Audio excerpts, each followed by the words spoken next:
Hey everybody, Chris here, D1Theory. Got another video for you talking about pulling up on a rollout, right, and hitting the backside drag, which is not always easy to understand when you got in your playbook. You always got that backside drag, that backside post, that backside crosser, and sometimes as a quarterback, as an offensive coordinator, you think to yourself, yeah, it makes sense, but when do I really throw that, right?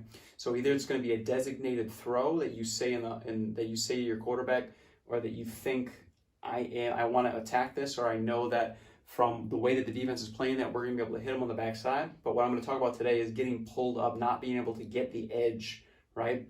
Pulling up as a quarterback and then throwing that backside, which is kind of your backup route that you need to have ready to go as a quarterback. So we have kind of an offset I here. I would call this kind of like a slot I right with a weak fullback, with a weak side fullback here.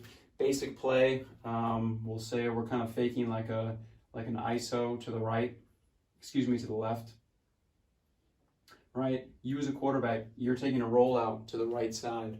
And let's say that we got, we'll give you just very basic concept here, right? We got a smash. And usually on the backside of a rollout, when we're coming here, we're getting a good fake, we're trying to influence the defense to flow, right? So the point of a rollout is we're trying to get the defense after a few successful run plays to get them flowing in our offensive left direction so that we can come around, right? And we can get them unexpectedly and hit them with a pass. So on this play right here, we got smash concept. So we got a hitch, we got a corner, and then backside. Usually if your quarterback is here rolling to the right, the logical thing to do is either send them on a post or a drag, right? So the most common one, I think, in playbooks that I've seen is this drag here. So that's what we're going to talk about. All right, so let me cross this out here. So we're going to talk about this drag. So the situation is what we want to do on a rollout play. What is the point of a rollout play? Well, we want to get the quarterback, again, we want to influence the defense to move in a certain direction. On this play right here, we want to move the defense in the direction left with this play fake. We're taking a big chance here, right? So we're putting both running backs, say on an ISO play. On an ISO play, you're isolating a linebacker front side. So this is a fake ISO. You're having both your running backs go to the one side. An alternative would be to have one running back be able to cover your front side, say a motion, or he comes to the other side during the play, and he's blocking that where the play is going to. He's blocking that defensive end. So here's an example. Let me draw up a defensive end here of a D end. Hoping, now when we're doing this play, again, if we got both running backs front side here, we are hoping that this defensive end is also going to be influenced, right? And this is a huge factor here with how good your tackle sells running the ball to the left. However you guys block, say an ISO play, or you may do this with a fake power, with a fake inside zone, with a fake dive, whatever it may be, what's important is that you guys sell, okay, I'm going to write this down, that you sell run. Most important thing right here. So you're selling run. Now on this play, again, you're selling run, you're faking to the left, and you are hoping as a quarterback that you're able to get the edge, right?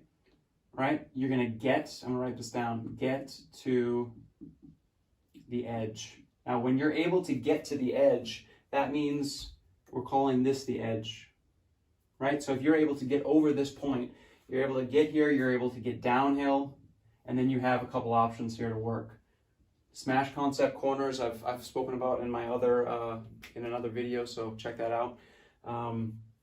What's important here as a quarterback is to recognize, can I get the edge? And be realistic. If you cannot get the edge, win the edge, what you have to do is pull up. That's what we're talking about here is the main point. So, can you get the edge? Get to the edge, question mark, right? Yes, great. Then you got the read, you got the high-low here with the smash concept. If you cannot win the edge, right? Because the defensive end is not fooled, he's not tricked, right? Or he takes one step and he comes upfield and you cannot beat him to the edge. You have to break this off right here. Okay, you got to break this off right here. You're coming around. You cannot win the edge. I'm running this direction. The defensive end is upfield. I'm stopping, right? I'm stopping, and my backup here. You pull up and you hit the drag, okay? This is basically about 10 to 12 yards. In every playbook, it may differ a little bit, but it's always good to have a crossing pattern, right? Either a drag or a crosser, a shallow crosser. I would suggest if you guys are building a playbook that you have something about 10 to 12 yards, and work this with your quarterback. Work what we did, and I'm going to show a couple clips here after showing you guys this on the whiteboard of a private training that we worked on this. Now this is something that's a little bit specific during a game, and if you have a situation where your quarterback has never practiced this, how is he going to perform this in the game? So my suggestion is implement this type of situation in practice, right? Where you have a defensive end or a mock defensive end, you have somebody, a coach playing this, or a player, gives you a realistic look, maybe 1-2 steps here, and he comes upfield. Quarterback, you're blind to him, right? You're blind to him. So you're coming here, you're making your fake, you're coming around, you don't see him, but as soon as you get your eyes around and you're able to see that defensive end, you can determine immediately, can I get the edge or can I not get the edge, right? And don't waste your time. Don't try to come out like this and he's standing right here and go way out of here. You're never ever going to complete a pass here. You're just going to throw the ball away. You're going to take a big hit. This is just sloppy quarterback play. So can I get the edge? Yes or no? Yes. Good. I'm going to go work my comeback, my curl, my smash route, whatever you guys have in there. I'm going to work that. I can't win. I'm going to pull up. I'm going to pull up. I'm going to hit what? Whatever I got backside. I'm going to pull up and hit the drag. Now what's important is for a right-handed quarterback, it is a little bit easier to pull up, hit this drag. It's also easier on a sprint out to throw the ball to the right. So as a quarterback, you really need to have the ability to go both sides. So this is another video that I want to make for you guys to show you the importance of coordination as a quarterback, being able to move, being able to act, being able to do plays to the left and to the right. It is harder going to the left side, right? But you have to be able to do that as well. So my suggestion is to have this in the playbook. Make sure you always have a backup play or a backup route, so to say, here when you're doing a roll or a sprint in a certain direction, that if you cannot win the edge, you're able to pull up as a quarterback and you're able to hit that backside. So I hope this was helpful for you guys. Again, I'm going to show you a couple clips here. Please check them out. This is a great drill to put your quarterbacks through. As a coach, you can play on one side, you can play the defensive end, and you're having your quarterback do a play action. He's rolling out, he cannot win the edge, he's stepping up and he's throwing the ball.